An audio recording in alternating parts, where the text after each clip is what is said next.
Bonsoir à tous, bienvenue dans cette émission consacrée à l'art, le numérique et l'Europe. Et pour ce faire, nous avons invité Madame Anne Bajard. Bonjour Madame. Bonjour.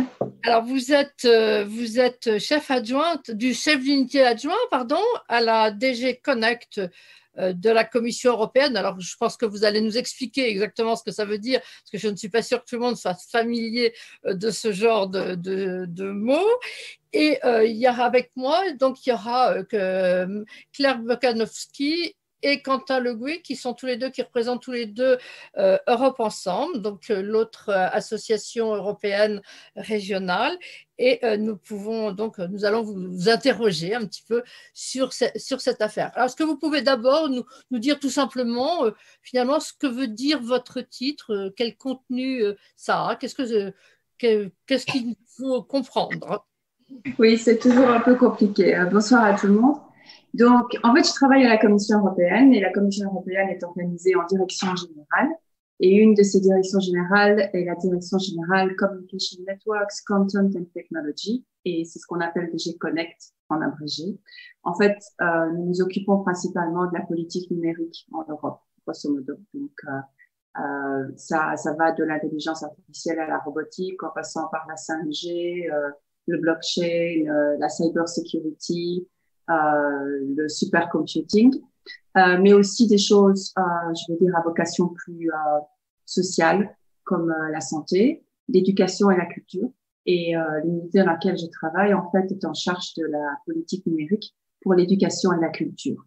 Et je suppose que c'est au titre de la culture que vous m'avez invité gentiment ce soir. Voilà. Donc, en fait, le titre est un petit peu trompeur parce que je ne gère pas vraiment la politique numérique de la culture dans son ensemble, mais plutôt stricto sensu du patrimoine culturel. C'est déjà une grosse chose. J'allais dire, c'est monstrueux. Oui, monstrueux, je sais, mais je veux dire, ça n'inclut pas, par exemple, les films, les prestations artistiques ou ce genre de choses, à moins qu'ils soient considérés comme patrimoine culturel, ce qui est une autre chose, parce que vous avez aussi le patrimoine culturel immatériel et un film d'un certain nombre d'années peut aussi être considéré comme patrimoine culturel. La création artistique en tant que telle ne rentre pas dans les attributions de ce que moi je fais. Voilà. Alors, je vais peut-être demander à Quentin ou Claire s'ils veulent intervenir. Oui, alors peut-être une première question, je dirais, assez concrète. On pourrait s'interroger, quel rôle joue l'Europe aujourd'hui concrètement dans le cadre de la numérisation du patrimoine culturel? Elle essaye de jouer le meilleur rôle possible, qui est principalement de la coordination, je veux dire, de l'échange d'informations comme souvent. La culture est quelque chose qui reste quand même très proche des préoccupations nationales. Je pense que beaucoup de pays et d'États membres sont extrêmement fiers de leur culture et de leur patrimoine national. Mais nous avons aussi en commun, je veux dire, une histoire et une culture européenne. C'est quelque chose qu'on a parfois tendance un peu à oublier. On peut avoir l'impression que entre le nord, le sud, l'est ou l'ouest, c'est très différent. Mais en fait, non, nous avons toujours eu des liens, que l'histoire l'a montré. On n'a pas besoin de se rappeler de la Grèce, de Rome, du monde de là, mais nous avons eu des liens très proches aussi avec les pays de l'Est, les pays du Nord, etc. Donc, il y a un certain sentiment d'identité européenne qui peut se matérialiser par le biais de la culture et du patrimoine culturel. Donc, c'est la raison pour laquelle, en fait, l'Europe investit aussi relativement beaucoup dans ce domaine, parce que ça fait partie de notre richesse et de notre identité, et aussi quelque part un peu du soft power qu'on peut avoir dans le monde, parce que l'Europe est reconnue pour son patrimoine culturel. Donc, c'est une richesse que nous avons, que nous pouvons exploiter aussi. Donc, les choses principales que nous faisons, comme je viens de le dire, sont surtout de la coordination, des échanges de bonnes pratiques. Nous essayons de faire en sorte que s'il y a de bonnes idées à des endroits, elles peuvent être montrées à d'autres endroits et on peut échanger des choses. L'année passée, une chose importante s'est passée au mois d'avril. Les États membres ont signé une déclaration de coopération sur le sujet de la numérisation du patrimoine culturel en Europe. Donc, c'est un document de plusieurs pages dans lequel tous les États membres, en fait, s'engagent à travailler ensemble dans différents sujets qui sont liés à la numérisation numérique, que ce soit l'utilisation de technologies innovantes ou l'utilisation du patrimoine culturel dans d'autres secteurs que la culture, ou je veux dire le tourisme, les jeux vidéo par exemple, des choses comme ça. Et donc c'était une étape importante, je pense, dans la reconnaissance du numérique pour le patrimoine culturel aussi. Nous avons signé cette déclaration juste quelques jours avant l'incendie de Notre-Dame. C'était vraiment bizarre parce que tout d'un coup, tout le monde voulait un modèle numérique de Notre-Dame et on avait juste notre déclaration qui était extrêmement up-to-date, mais on n'avait pas fait exprès. On aurait préféré ne pas avoir géré l'incendie après. Moi, j'aurais une question justement pour rebondir sur ce que vous venez de dire. On sait que dans les décisions européennes sont soumises à des consensus qui sont parfois difficiles dans d'autres domaines, peut-être plus qui ont trait à l'économie, à la politique. Est-ce que c'est plus facile, vous parliez de coordination, de coopération, est-ce qu'ils sont plus faciles sur des sujets culturels justement? Enfin, sur ce genre culturel, oui. Est-ce que c'est plus facile? C'est une question difficile. Je pense que ce qui est plus facile, c'est le consensus évident au premier abord. Donc, c'est-à-dire que je pense que aussi bien la culture que l'éducation, par exemple, comme nous gérons, il n'y a pas vraiment de discussion de savoir si c'est utile ou pas. Si vous prenez un sujet beaucoup plus controversé comme la 5G ou l'intelligence artificielle, vous pouvez avoir des avis divergents. Je pense que la culture, a priori, tout le monde est d'accord. Après, ça reste des politiques nationales et donc ça reste du ressort des États membres de décider quelles sont leurs priorités. La numérisation n'est pas nécessairement une priorité de tous les États membres. C'est aussi à nous de montrer les avantages et des choses que ça peut apporter. Je pense que la crise actuelle que nous traversons encore nous a prouvé qu'effectivement l'accès numérique à la culture en général était quelque chose d'essentiel. C'est quelque chose que nous avions déjà souvent souligné et répété. Mais je pense que les musées et les institutions culturelles qui avaient à leur disposition les outils numériques au début de la crise s'en sortiront probablement beaucoup mieux que ceux qui n'avaient pas. Et qui peuvent imaginer même peut-être des sources de revenus par la suite grâce au numérique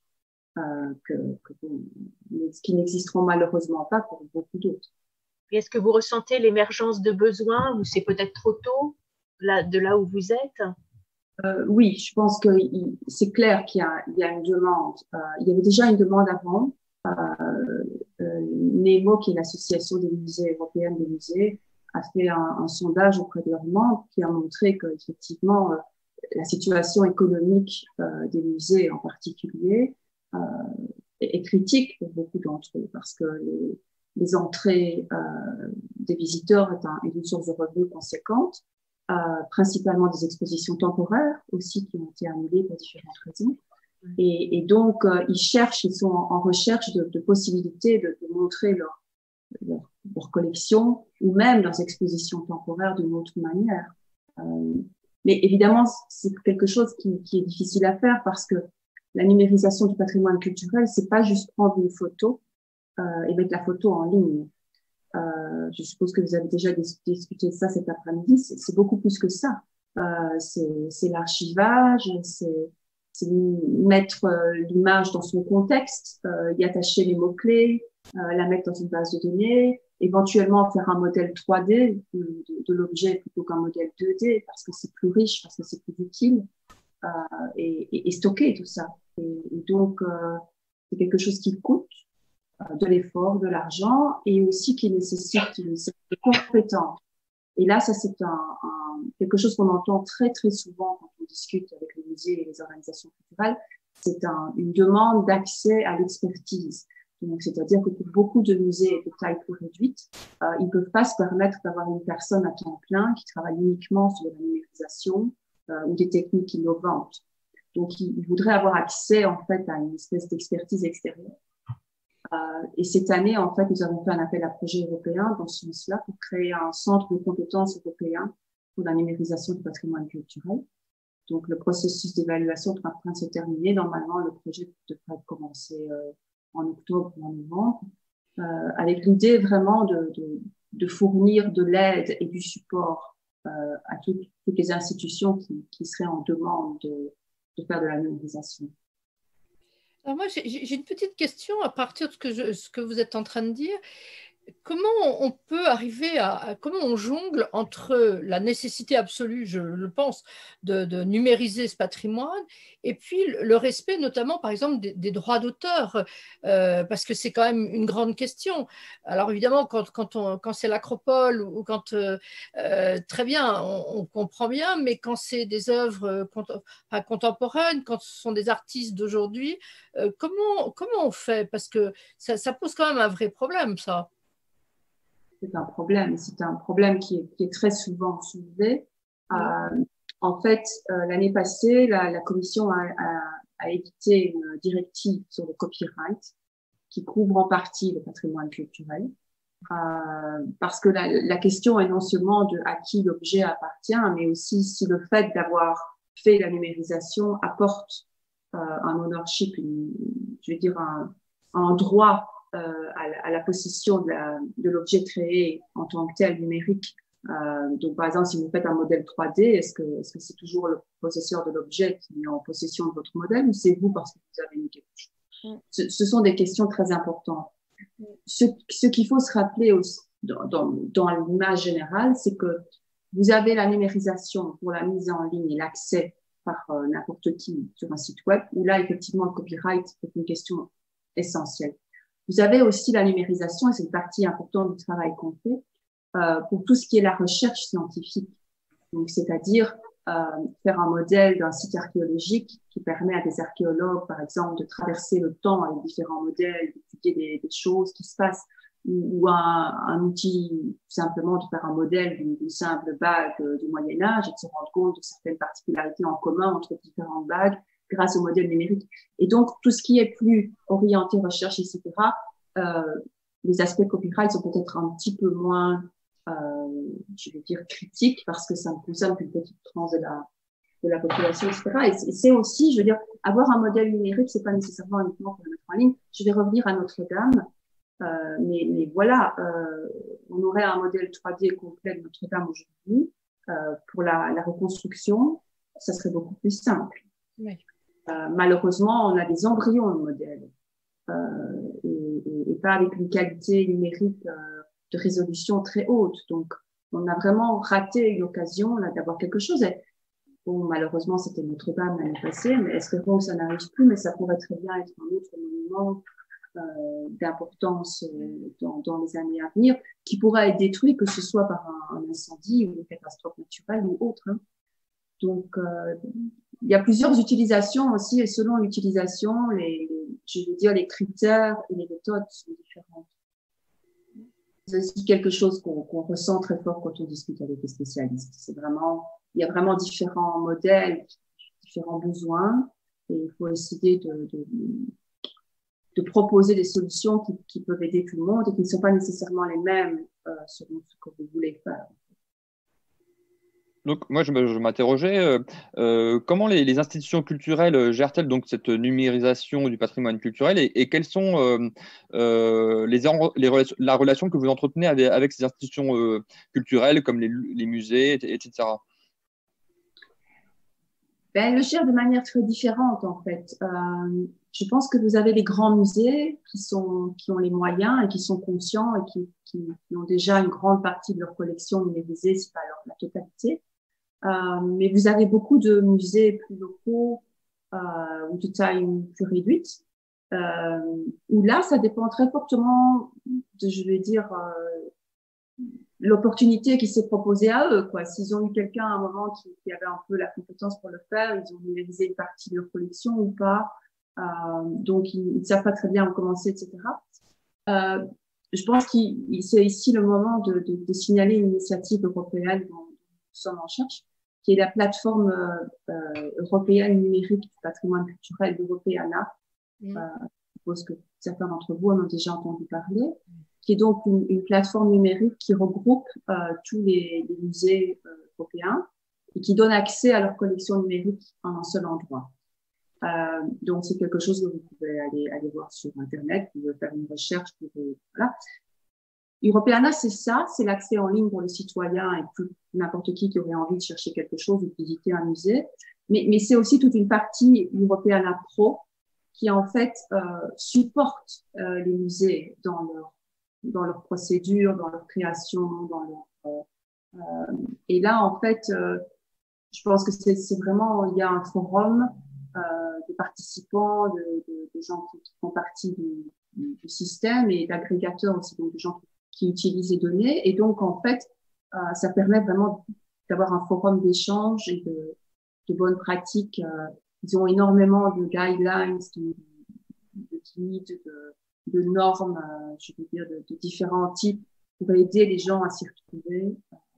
Nous travaillons aussi, mais elle n'est pas encore en ligne, sur un guide spécifique pour la 3D que nous espérons en fait avoir terminé d'ici 2-3 mois, que nous avons en fait compilé avec de nombreux spécialistes en Europe, que ce soit des scientifiques, mais aussi des musées, pour avoir les gens qui veulent commencer la 3D ne savent pas où commencer. En fait. Ils ne savent pas quel scanner acheter, ils ne savent pas quelle est l'ampleur du problème, combien ça va leur coûter, quelle est la résolution qu'ils doivent utiliser, comment ils doivent sauver les données, comment ils doivent les archiver. Donc, on va essayer d'aider un peu au processus parce que nous sommes convaincus que la 3D est la prochaine grande innovation dans le domaine et que beaucoup de musées européens ne sont pas prêts. Et d'ailleurs, dans cette déclaration de coopération que j'ai mentionnée tout à l'heure, un pilier entier est sur la 3D parce que l'Europe est un petit peu en retard là, sur ce point. Justement, il y a une question d'internautes sur le montant, enfin de personnes qui nous suivent, sur le montant de l'enveloppe allouée à la numérisation du patrimoine. Alors, comme j'ai expliqué tout à l'heure, nous faisons principalement de la coordination. Nous ne subsidions pas la numérisation du patrimoine. C'est pas dans notre mandat. Donc, tout ce qui est numérisation elle-même, elle est faite aux frais des institutions européennes, des institutions culturelles, pas de nous. Ce que nous subsidions, ce sont des projets européens de recherche. Donc, c'est-à-dire de la recherche et développement dans un domaine. Et là, je veux dire que nous déployons entre 20 et 30 millions d'euros par an, ce qui est déjà un budget considérable, pour des projets de recherche européens, donc à l'échelle européenne, qui vont développer, que ce soit des outils ou des méthodes pour permettre la numérisation et qui après, évidemment, sont disponibles parce que c'est de la recherche subsidiée par des fonds publics, donc qui ne sont pas soumis à quoi que ce soit. Mais je veux dire, nous ne subsidions pas la numérisation elle-même. Alors, tout à l'heure, j'ai regardé plusieurs fois le site Europeana. Ouais. J'ai une petite question. C'est un site qui est uniquement en anglais. Non, il y a moyen de l'avoir dans d'autres langues, mais je suis d'accord avec vous que ce n'est pas… Parce que c'est un peu problématique quand même pour beaucoup de citoyens européens en fait, d'avoir un site… Oui, non, il est disponible dans d'autres langues. Donc, en fait, il faut aller au-dessus à droite, si je me rappelle bien, je n'ai pas l'écran ici, et sélectionner la langue. Mais je suis d'accord avec vous, il y a énormément de langues en Europe et nous ne couvrons pas tout dans toutes les langues. C'est un problème, nous sommes très, très conscients. Et l'Europeana en est conscient aussi. Ils ont édité une stratégie de multilingualisme l'année passée. Nous sommes en train de voir en fait comment intégrer dans l'Europeana un autre outil qui est développé par la Commission européenne qui s'appelle e-translation, un outil de traduction automatisée. Le gros problème que nous avons, c'est que ces outils de traduction automatisée utilisent des bases de données, comme vous vous en doutez, et en fait, il y a très peu de bases de données avec des mots se rapportant au patrimoine culturel dans différentes paires de langues. C'est le problème, justement, oui. Oui. Donc, nous avons fait un appel fin de l'année passée européen par le biais d'Europeana pour que les gens, où qu'ils soient, qui ont des bases de données, les envoient pour que nous puissions entraîner en fait l'outil e-translation sur du culturel. Donc, tout ça est en route. Mais évidemment, le travail est titanesque. Mais je suis tout à fait d'accord avec vous et nous en sommes conscients et ce serait une richesse terrible d'avoir cet outil disponible dans n'importe quelle langue. Mais Oui. C'est compliqué. J'ai une autre question aussi un peu difficile. Est-ce que la numérisation n'a pas, en fait, pour but, à un moment ou à un autre, ne va pas être confrontée, en tout cas, à la question de la restitution des œuvres parce que dans la mesure où on va les numériser, où elles sont vraiment disponibles, finalement, est-ce que ce n'est pas une manière aussi d'aller vers la restitution d'œuvres aux musées ou aux pays qui les demandent, qui insistent? Alors évidemment, je pense au cas de la Grèce, avec les frises du Parthénon. Alors c'est évidemment le British Museum. Maintenant, c'est plus tout à fait de saison maintenant avec le Brexit, mais c'est quand même une vraie question, ça, la restitution. Et justement, est-ce que cette entreprise très importante de numérisation du patrimoine et de la gestion de tout cet ensemble, est-ce que ça n'a pas aussi ce rôle-là? Directement, non. Maintenant, indirectement, peut-être. Peut-être que des gens vont reconnaître des choses. Je sais qu'il existe, par exemple, à la DG Éducation et Culture, qui n'est pas nous, donc qui ne s'occupe pas spécifiquement du numérique, des projets, par exemple, sur la restitution des biens juifs spoliés, et en fait, ils sont en train de créer des bases de données numériques avec les objets, parce que ça permet une recherche plus efficace entre les différents États membres, aussi d'échanges d'informations sur, voyez, pour essayer de retrouver les ayants droit, etc. Donc, effectivement, le numérique peut être utile pour ce genre de choses. La question de la restitution, je pense que ça dépasse grandement ma propre compétence de fonctionnaire européen. J'ai ma propre vision personnelle des choses là-dessus, mais je pense que je n'ai même pas à la partager parce que c'est pas, voilà, pour le moment, la situation est ce qu'elle est. Et bon, bah voilà, le patrimoine sera peut-être plus accessible, plus visible, et puis on verra ce qui se donne. Et il n'y a pas de, je vais dire, de plan dédié d'utiliser le numérique pour le moment dans cette optique-là. D'accord. Je crois qu'il y a des questions d'auditeurs. Hein, Claire, oui. Je veux bien la relayer. Parce que Christine, vous parliez pendant ce temps-là, on a une question qui nous vient d'Abu Dhabi, avec qui nous étions tout à l'heure en lien pour une conférence très intéressante. D'ailleurs, on va sur un regard croisé entre l'Orient et l'Occident, puisque à l'Alliance française, ils bénéficient du musée numérique Microfolie. Alors, leur demande est la suivante. Y a-t-il des projets de numérisation des patrimoines industriels par l'Europe, bien sûr? En fait, c'est pas couvert spécifiquement, mais c'est évidemment tout à fait possible. Donc, c'est-à-dire que lorsque nous parlons de monuments et sites, effectivement, un patrimoine industriel peut très bien se retrouver dans un des projets parce que c'est quelque chose d'important et que c'est une partie de l'histoire qui est aussi là parce que c'est un patrimoine historique en soi, une ancienne mine de charbon, des choses comme ça. Donc, c'est pas du tout exclu, non, c'est pas. Je pense pas qu'on ait de projet spécifique sur le patrimoine industriel encore, mais ça pourrait tout à fait venir. C'est pas du tout. Ça rentre dans l'ensemble des patrimoines à numériser. Quentin? Oui.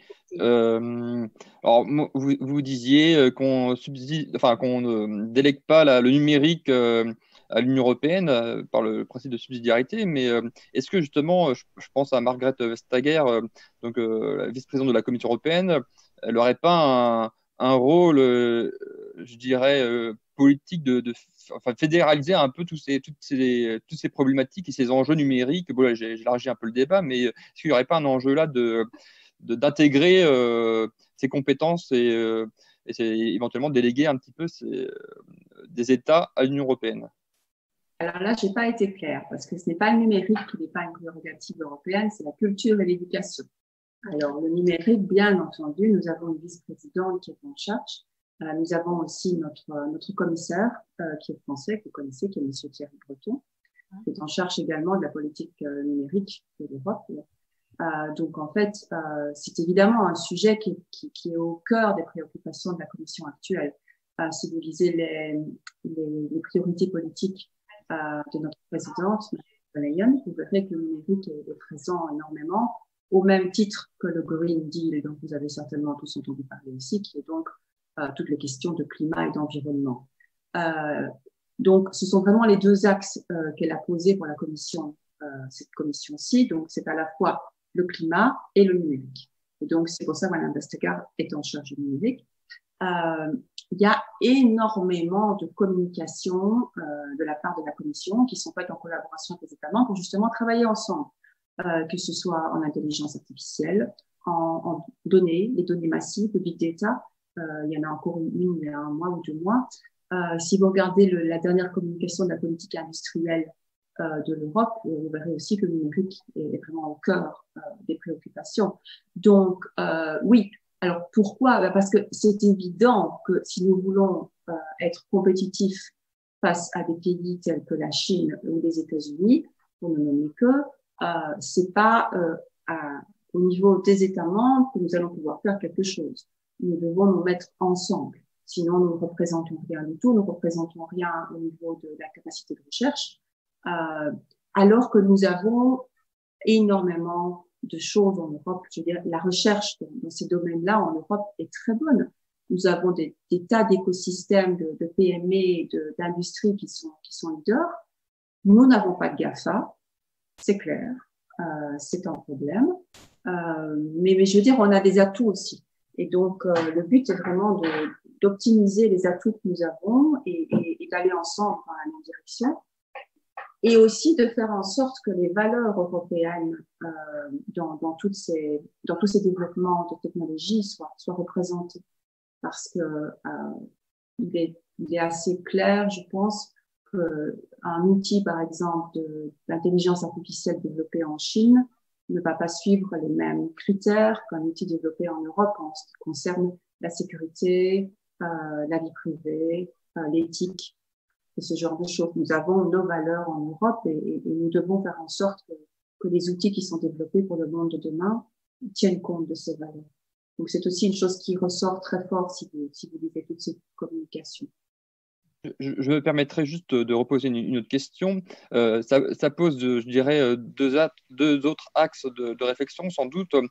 Dans certains territoires, il y a une fracture numérique. Donc, il n'y a pas forcément un bon accès à toute cette culture qui est quasiment illimitée, en fait.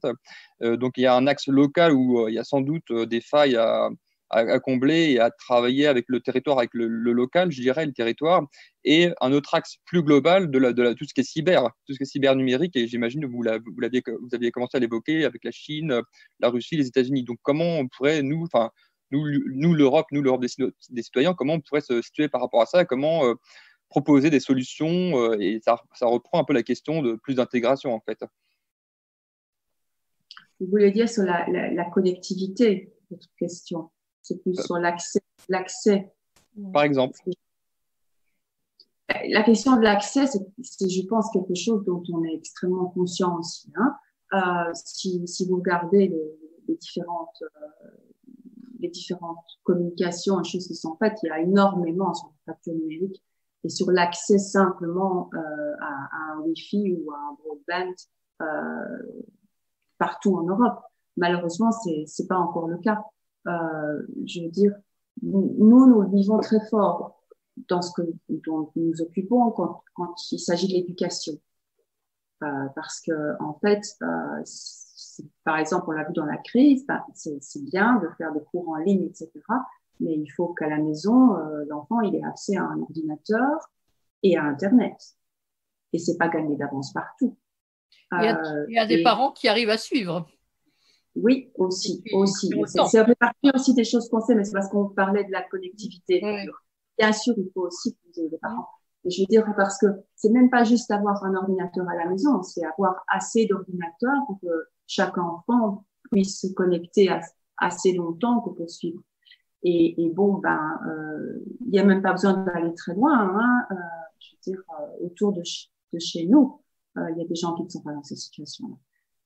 Donc, l'Europe a lancé il y a quelques années une initiative dont vous avez peut-être déjà entendu parler qui s'appelle Wi-Fi for EU, qui s'écrit Wi-Fi 4 EU, qui en fait consistait à permettre aux municipalités d'installer du Wi-Fi gratuit. Je pense que c'est déjà quelque chose qui est fort répandu parce que grâce à ils reçoivent des bouchées qui leur permettent d'installer ce genre de choses.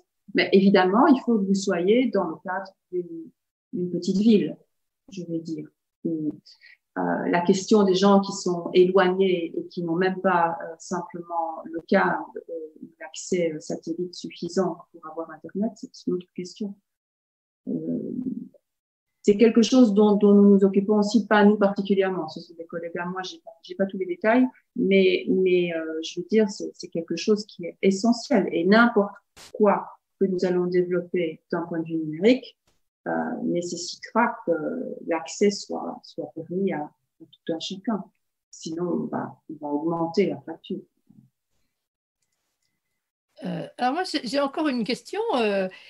En vous écoutant, et puis parce que je travaille souvent avec Internet et avec justement le patrimoine, il y a quand même une notion qui me paraît un peu difficile à prendre en compte quand on travaille comme ça, c'est l'émotion. L'émotion devant un patrimoine, devant une œuvre d'art, devant un site. La numérisation, c'est extraordinaire, hein, ça nous rend on voit tout de suite chez nous si on est connecté, mais finalement, ça ne joue que sur l'intellect, ça ne joue pas sur la rubrique de l'émotion. Et est-ce que vous n'avez pas peur qu'il y ait un moment de lassitude finalement, et là, la crise qu'on vient de traverser, au bout de 3 mois, là où on a été quand même pas mal confinés, même si on est maintenant a priori déconfinés, est-ce qu'il n'y a pas un effet un peu ras-le-bol au bout d'un moment de cette numérisation permanente? Et moi, j'aurais envie de dire aux gens, allez voir maintenant les sites, mais comment vous gérez ça? En fait, l'aspect émotion, c'est quelque chose que nous gérons par le biais de ces projets de recherche que j'ai signalés tout à l'heure, où en fait, le but est vraiment d'utiliser des techniques, des technologies avancées pour permettre d'aller au-delà de la simple image. Et par exemple, typiquement, la réalité virtuelle. Donc, si vous faites des modèles 3D, vous allez pouvoir en fait faire revivre le patrimoine. Et nous avons beaucoup de projets qui ont reconstitué, par exemple, une ville romaine, une ville gallo-romaine. Vous pouvez vous promener dans la ville gallo-romaine. Je veux dire, ça peut être l'éruption de Pompéi. Ça peut être, par exemple, aussi une exploration de villes qui ont été immergées et qui sont maintenant sous eau et qu'on ne peut pas visiter autrement. On a un projet qui a fait ça aussi. On a des projets qui ont aussi permis, par exemple, de reconstruire des choses qui avaient été détruites par les guerres, par exemple, en ex-Yougoslavie, et de pouvoir ressauter, par exemple, de ponts qui ont été détruits, des choses comme ça. Donc, je pense que ça, c'est pas la même émotion, peut-être, que celle que vous avez si vous allez voir une peinture au musée et que vous êtes face à l'œuvre. C'est un autre type d'émotion, mais c'est un type d'émotion que vous ne pourrez jamais ressentir si vous allez au musée, parce que c'est quelque chose de particulier. Et ça, c'est vraiment ce qu'on essaye de développer, parce que pour nous, le numérique, pour le patrimoine culturel, c'est pas juste, comme j'ai dit tout à l'heure, prendre une photo et l'archiver et la mettre en ligne. C'est développer autour de cette idée toute une série de possibilités que vous n'auriez pas nécessairement autrement. Et bon, c'est encore au balbutiement, hein, parce que la réalité virtuelle, c'est quelque chose qui n'est pas encore totalement, je vais dire, répandu. Ça demande un équipement. Vous avez besoin d'une lunettes particulière, vous avez besoin d'un bon ordinateur. De nouveau, il y a cette histoire de fracture numérique. Mais dans le moyen terme, je veux dire, c'est pas court terme. Je pense que c'est quelque chose qui va se développer de plus en plus. Et la demande qu'on a actuellement des musées et des institutions culturelles dans le cadre de la crise couvre aussi cet aspect-là des choses. Parce que si vous voulez générer des revenus en ligne parce que vous avez moins de visiteurs, c'est le genre de choses que vous pouvez offrir, basé sur vos collections, que vous ne pourriez même peut-être pas nécessairement offrir in situ. Donc, c'est là qu'en fait, on gère cet aspect plus personnel, je veux dire. Moi, j'ai une question très terre à terre à vous écouter. Est-ce que si on bascule vers le numérique, bon, il y aura toujours des visiteurs vers le musée, ça ne va pas créer des problèmes de gains justement pour les musées, pour la culture? Parce que l'accès au numérique, par définition, il est gratuit, alors c'est très bien. Hein, ça, Ben, ça dépend, c'est ce que je viens de dire. Par exemple, si vous mettez ce genre d'expérience en ligne et que vous essayez de... Bon, ben, ça devient payant parce que c'est une expérience comme n'importe quelle autre. Vous avez accès, vous avez un revenu. Maintenant, je ne vais pas répondre à cette question uniquement par ce biais-là. Je veux y répondre comme je réponds, et j'ai toujours répondu dans tous les jobs que j'ai eu à la commission jusqu'à maintenant, quels que soient les sujets. Je pense que c'est un problème de complémentarité. C'est-à-dire qu'il ne faut jamais penser que le numérique ou les technologies vont remplacer le reste. Elles vont être là en support, en appui. Elles vont permettre d'autres choses, d'autres expériences, d'autres opportunités. Mais elles ne remplaceront jamais l'humain. Je veux dire, il y aura toujours cette dimension-là et il y aura toujours un plaisir à aller voir un Picasso en vrai que vous n'aurez jamais, même si on vous donne un outil de réalité virtuelle pour faire vivre le dessin de Picasso en 3D. C'est autre chose. Et les deux sont utiles et les deux sont intéressantes et elles se complètent. Quentin ?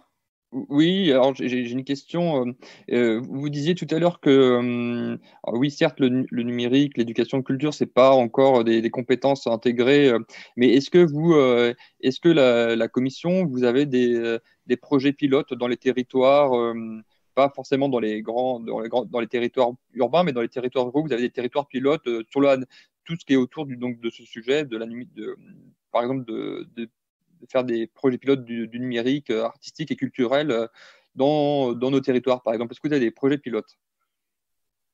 Ben, on a des projets européens de recherche. Maintenant, je ne sais pas si vous pouvez appeler ça des projets pilotes. Donc, on couvre globalement, je veux dire, à peu près toute l'Europe. Je ne pense pas qu'on ait des pays qui ne soient pas couverts. Maintenant, dans un projet européen, ce que vous avez, ce sont des partenaires. Vous allez avoir des universités, des centres de recherche, des entreprises, parfois effectivement aussi des musées ou des localités, des choses comme ça. Mais c'est pas un projet pilote dans le sens que tiens, on regarde comment tel musée va utiliser toute sa collection. Ça, on n'a pas, parce que c'est pas quelque chose qu'on subit. Mais on a énormément de choses qui sont en cours un peu partout et qui couvrent à peu près, je veux dire, tout type de territoire, de grands ou petits.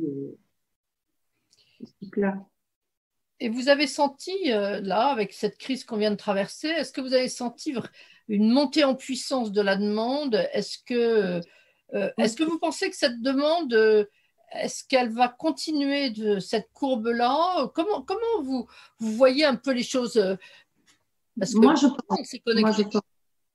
pense parce que je pense que ce que la crise a dévoilé, et c'est le cas pour à peu près toutes les technologies, c'est une accélération. Donc, c'est-à-dire que c'est une tendance qui était déjà en route. La transformation numérique de la société, elle était en route. Simplement, elle était plus lente. Ce que cette crise a montré, c'est que le numérique est utile dans plusieurs cas. Et donc, ça va accélérer. Regardez, aujourd'hui, on a cette réunion tous ensemble ici qu'on n'aurait peut-être pas nécessairement eu dans un autre temps. Moi, je suis toujours en télétravail. Parce que voilà, pour le moment c'est comme ça. Je veux dire, il y a plein de choses qui vont s'accélérer tout simplement à cause de la crise. Et je pense que en ce qui concerne le patrimoine culturel, ça va être la même chose. C'est-à-dire que les musées étaient conscients des opportunités, ou en tout cas beaucoup d'entre eux, des opportunités, des possibilités. Et là, ils se rendent en compte encore plus que s'ils n'ont pas ça dans leur armada d'outils, ils vont être déforcés parce que c'est utile. Et donc, c'est vraiment quelque chose qui est ressorti dans tous les contacts qu'on a eus on a organisé plusieurs ateliers, plusieurs workshops, plusieurs conférences pendant la crise et c'est chaque fois ce même message. Donc, c'est-à-dire qu'il faut vraiment aider au mieux toutes les institutions culturelles à faire ce passage de la transformation numérique pour ne laisser personne sur le chemin et que tout le monde ait la chance d'accrocher le wagon et de faire en sorte que dans le futur, comme je dis, on aura les deux offres, à mon sens. On aura l'offre physique et l'offre numérique. Et elles ne seront pas les mêmes, je pense. Claire, juste, je rebondis là-dessus. C'est sûr, vous parliez de l'accélération, c'est évident. Moi, à titre personnel, je connais des galéristes privés et effectivement, pendant la crise du Covid, ils n'ont vécu que par le numérique. D'ailleurs, ils ont survécu grâce au numérique, en faisant une offre, il y avait différentes offres, c'était une œuvre par jour, on commente, ou alors carrément vente en ligne possible, visite de la galerie possible. Donc, de toute façon, à tous les niveaux, bien sûr, je pense que cette accélération, la crise récente marque forcément une accélération. Effectivement, une complémentarité des regards et des offres, comme vous le disiez, Madame Baja. Et est-ce qu'il n'y a pas un problème un peu aussi générationnel? Parce que est-ce qu'on a alors je ne sais pas si c'est possible d'avoir des statistiques, parce que moi je suis toujours frappée quand même, on a l'impression que l'informatique, les enfants sont tombés dedans quand ils étaient petits, que la jeune génération est très douée en informatique. Et on s'aperçoit que ce n'est pas toujours le cas finalement. Et quelquefois, on est même surpris de voir que, eh bien non, et les plus âgés qui sont déjà plus attirés quelquefois par le domaine culturel, maîtrisent mieux l'outil informatique que quelquefois des plus jeunes. Alors, est-ce que dans le domaine culturel, est-ce que ça ne pose pas un problème, ça? Est-ce que vous savez si tous ceux qui se sont connectés sur les sites du musée du Louvre ou de tous les grands musées pendant le Covid, est-ce que ce sont toutes les générations? Est-ce que vous avez un moyen d'estimation? Je n'en connais pas. C'est une question intéressante, mais je n'ai pas de statistiques. Non. Je ne sais pas. Oui, c'est quand même une vraie question. Oui, mais je pense qu'elle dépasse le problème du numérique, c'est-à-dire que je pense que l'attrait pour la culture, c'est aussi quelque chose qui peut avoir un clivage générationnel. Quand vous êtes plus jeune, certains enfants sont attirés par la culture plus que d'autres. Après, je pense qu'à l'heure d'aujourd'hui, ils ont quand même beaucoup d'entre eux une facilité avec certains outils que nous ne connaissons pas. Et puis, qu'est-ce qu'on appelle la culture aussi? Parce que leur culture n'est peut-être pas notre culture. J'ai beaucoup de questions, mais je n'ai pas de réponse sur cette question intéressante. Question, ça ne va pas. Oui, voilà. Quentin? Oui, j'avais juste une question. Comment vous voyez les choses avec la 5G qui arrive bientôt? Quelle perspective cela nous donne? Par exemple, tout ce qui est réalité virtuelle, il est probable que le fait d'avoir plus de capacités informatiques va permettre d'avoir accès à, par exemple, la réalité virtuelle sur votre GSM. Par exemple. Donc, quand dans les axes de recherche qui se font actuellement, la majorité des gens qui font de la recherche considèrent que d'ici 5 ou 10 ans, la capacité de calcul va être plus grande et donc on va pouvoir faire plus de choses sur des outils plus restreints. Maintenant, la 5G dans son ensemble sur le patrimoine culturel, franchement, je ne sais pas. Voilà, déjà, il faudrait qu'elle soit là. Je pense qu'il y a encore pas mal de questions. Et puis ensuite, après, elle donnera... C'est comme l'évolution depuis 20 ou 25 ans. Je veux dire que ce soit de la capacité de stockage d'un disque dur à la vitesse de votre processeur. En fait, ou la résolution de l'écran, ça ne cesse d'augmenter. Et ça continuera à augmenter. Je vous pose la question parce que je lisais un article du Courrier international dernièrement qui avait traduit un site spécialisé russe sur le fait qu'avec la 5G et puis même après, on pourrait comment dire, projeter des objets par diffusion numérique. Donc, est-ce que ce serait envisageable de l'imaginer dans la conservation du patrimoine ou... Je ne suis pas sûre que je comprends ce que veut dire. Projeter des objets par diffusion numérique. C'est-à-dire projeter en 3D, en fait. Oui, c'est ça. Quand je parle de réalité virtuelle, c'est à peu près ça. C'est-à-dire que vous créez... Oui, vous avez plus de puissance de calcul, donc nécessairement, et vous n'avez pas besoin d'être connecté sur un gros ordinateur à la maison sur Internet pour le faire, parce que vous avez la 5G sur le téléphone. Donc, vous allez pouvoir faire plus. Mais la 5G ne donnera plus que sur les téléphones où elle est utile. Ce qui restera sur votre ordinateur avec un Wi-Fi classique, je vais dire 5G ou pas, c'est la même chose. Simplement, c'est l'évolution, je pense, naturelle de la capacité de calcul et de la capacité de stockage. Les deux vont ensemble, d'ailleurs. Alors, en fait, je pensais... Pardon.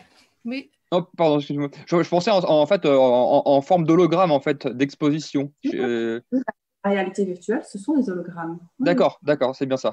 Okay. Alors ça aussi, oui. Alors, il y a une question qui nous a été posée 2 fois parce qu'on a oublié de vous la poser parce que ça va vite, elles partent vite et on n'a quelquefois pas le temps de les voir. Mais c'est une question pourtant très importante, c'est le taux de survie, comment les images numériques, quelle va être la survie des images numériques? Parce que tout s'use, les images numériques ont elles aussi, ça pose un problème. Comment se positionne votre service là-dessus? Comment vous réfléchissez là-dessus? Je pense que ce n'est pas un problème spécifique au patrimoine culturel, hein. C'est un problème de n'importe quel support numérique. Les livres, c'est la même chose aussi, tout ce qu'on a sur Internet. Je pense qu'une partie de la réponse, elle est dans le cloud, parce que vous allez avoir une multiplicité de copies. Et donc, plus vous avez de copies, moins vous avez de chances de perdre quelque chose. Mais bon, il y a des techniques aussi qui permettent d'archiver de manière différente, de faire en sorte que lorsque vous perdez une partie du document, vous arrivez à le reconstituer quand même.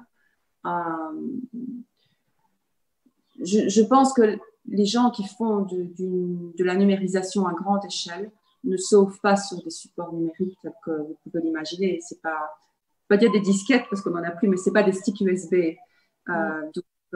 Donc ce sont des systèmes relativement élaborés de stockage en cloud. Et bon, il y a des sécurités maintenant. Oui. L'idée n'est pas de faire une copie numérique et de jeter l'objet. Hein. Donc, normalement, on garde l'objet. Donc, au cas où, tu peux refaire le numérique. Normalement, il ne faut pas oublier ça non plus. Normalement, on garde la Joconde. Normalement, on la garde. Quoi. On ne fait pas juste la photo et puis après, on jette. Quoi. Donc, si nécessaire. Parce qu'il y a aussi, vous savez, c'est même une question aussi de ce qu'on est capable de faire à l'heure d'aujourd'hui comme photo. Probablement dans 10 ans, on pourra faire quelque chose, par exemple pour la 3D, je pense que c'est assez clair ce qu'on va faire maintenant, et ce qu'on ferait dans 5 ans ou dans 10 ans, c'est pas du tout la même qualité. Donc, il faut aussi s'attendre à ce que on doit le refaire dans un certain nombre d'années, parce que ce qu'on aura fait maintenant qui semble super qualité géniale, il sera plus aussi super qualité géniale, quoi. Donc, ça fait un peu partie aussi du renouvellement, je vais dire, du stock d'images, quoi. L'éternel recommencement. Oui, bon. Alors, avant, on faisait des copies d'œuvres à la main. Voilà. Alors, je suis désolée parce que je vois qu'il va être l'heure de rendre l'antenne, de vous libérer, parce qu'on a encore un petit rendez-vous là, dans 2-3 minutes.